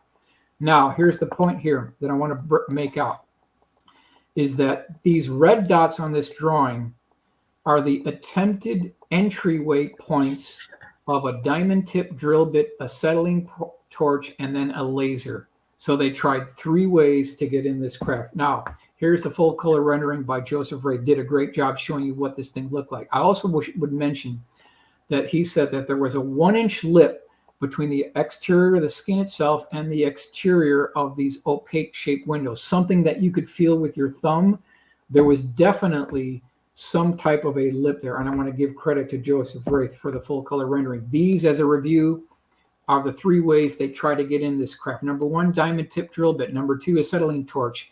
Number 3, a laser beam. So these are the 3 ways they try to get in. Now, I want to mention this.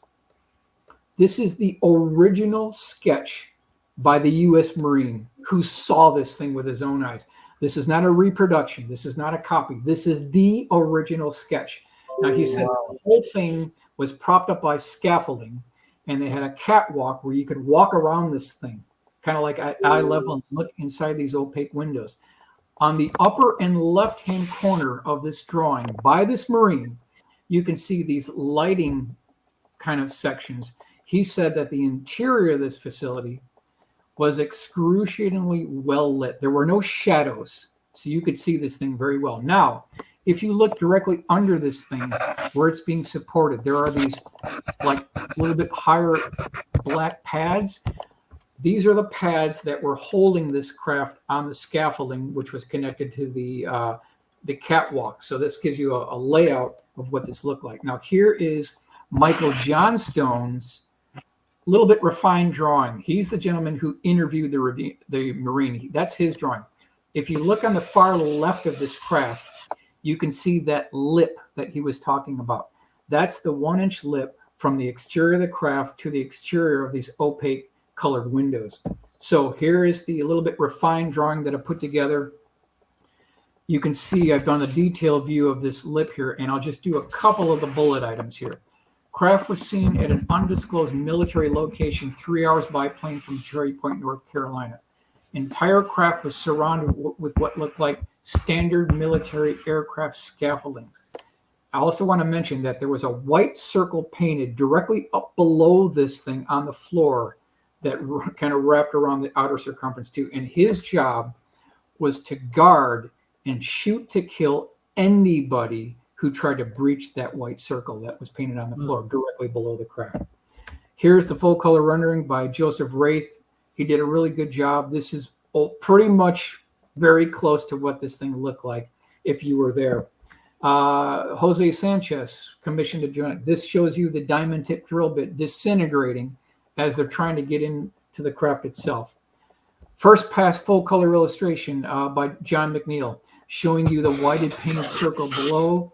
And then I want to talk about after they gave up on the diamond tip drill bits and after they gave up on the acetylene torches, 2 18-wheeler tractor trailer lowboy trucks pulled up to this hangar. They had 2 very large electrical generating devices, and there were heavy gauge cable that came from these trailers that was brought inside the hangar, and they were taking a laser and trying to shine the laser on the skin of the craft. And when they did that, they moved it away. It was warm to the touch. It had no effect whatsoever beyond that. No effect. The illustrations are great. I think it really shows how beautiful these craft are, which is something so many witnesses remark on, just the sheer beauty of it. Yep. And that's the goal here, Preston, is we want to make these cases come alive. We want to maintain an important part of our national history through the use of illustrations. We don't want to just rely on this text after page after bland text. We've got to at least try to illustrate these cases. Okay, let's move along here. What I want to do now in our remaining few minutes here is I want to take you through an entire walkthrough of this entire facility as though you were able to sneak inside. So let's go on the outside of the facility. We're kind of at the chain link fence here. Now we've breached the security fence here, and we're like the invisible man now. We're walking inside the hangar bay. We can see the beginning of the operation. Now I'm taking you inside. We've got the scaffolding here. We've got the catwalk. You've got military personnel. He said that there were white lab coat technicians, teams of these white lab coat technicians that had color-coded badges. And we'll talk about the badges. If you look closely, you can see this white painted circle here. Let's give you kind of this is an eye view at about 5'6". This is the bird's view from an eye level here. Again, you can see the scaffolding, military personnel. Now you can see this fully integrated section of the entryway hatch. You can even make out the 1-inch lip from the exterior of this chrome polished exterior craft and the opaque windows. I'm obsessed with that chrome finish. Every time I see anything chrome, I'm like, oh my God. That's what these things look like. Here's 3/4 ISO view looking down at the scene. We've got a couple of spooks over here. We've got the white painted circle. Now, I would mention that he was there and his job was to frisk anyone who came into this facility. But there was a time, Preston, there was one time where he was left alone in the facility because no one frisked him, and he took a photograph of this thing. I'm going to talk about that a little bit later here. Okay, so now we're a little bit down from 45-degree look down. We're about 30-degree look down angle. We can still see the catwalk. We can still see the white painted circle. He said that on the last day he was there, they lifted it off the scaffolding. They were putting it on a tractor trailer with kind of a cradle. They were lowering it down, and now they were building a suspension frame around the disc-shaped craft, and they were covering the whole craft with a tarp.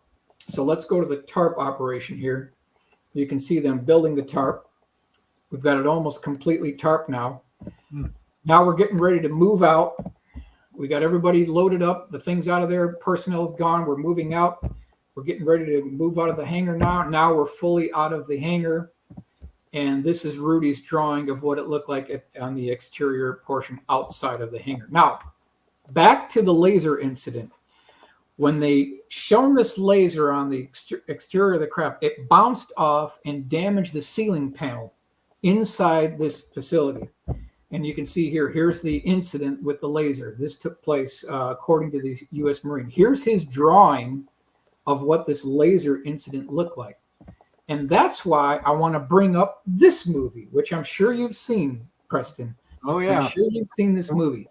This is the 1980 B science fiction movie, Hangar 18. I don't recommend it because it has not held up over time here. It's pretty weak.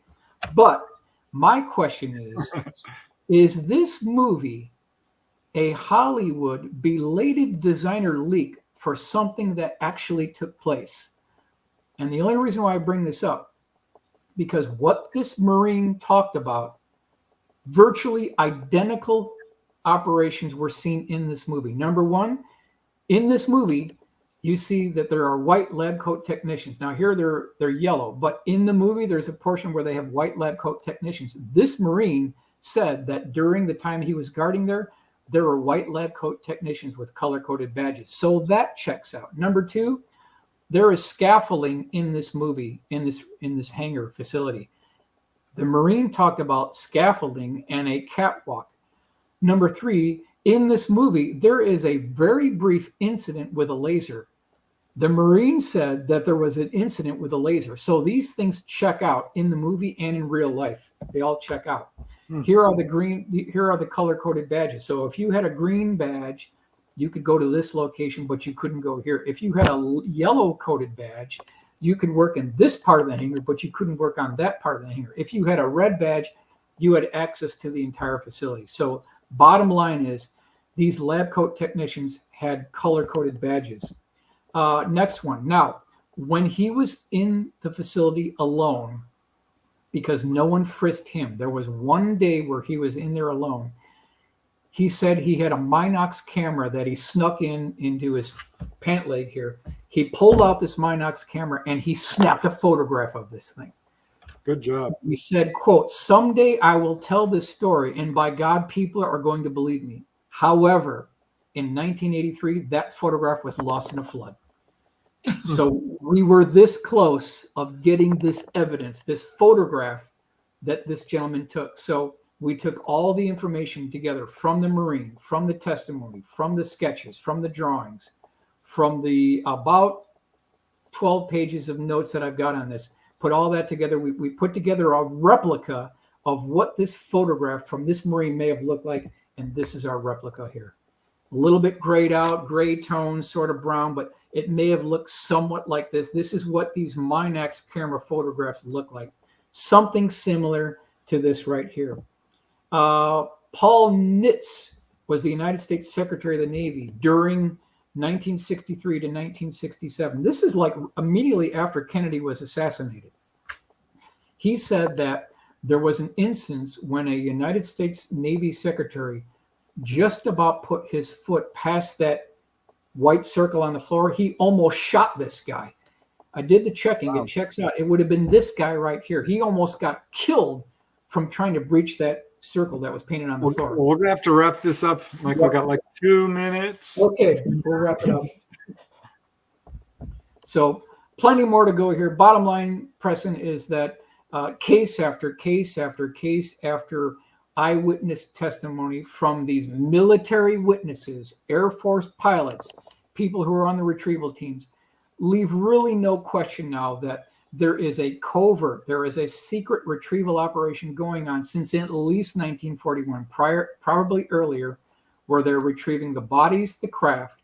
Those quote unquote assets are being exploited. The technology for the propulsion systems, the advanced energy systems are being trickled down to their private defense contractors, and they're leaving us all in the dust. And it's high time that these technologies be put together and released by a united coalition of scientists for the benefit of all mankind. Totally agree. Well, if you could stop sharing the screen for a second, that would be awesome. Good. And, we'll go back here. Good. Let's see. Thank you so much. I mean, that was sure. Yeah, that was great. I want to give you a chance to, plug your website or your book or what have you, your amazing book, Dark Files. I recommend people check that out. You're speaking at Contact in the Desert. I have a YouTube channel where I put basically all of this on here. The YouTube channel is called Blue Room Media, 3 words. And again, I just want to mention the event in DC, June 10th, 11th, 12th, all the information, SeriousDisclosure.com. All right. Well, I think we can take another few minutes, according to the producer. So, Dolly, if you wanted to show him a picture, right?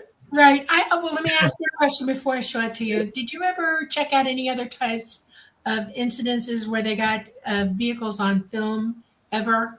That the Turkey incident, for example?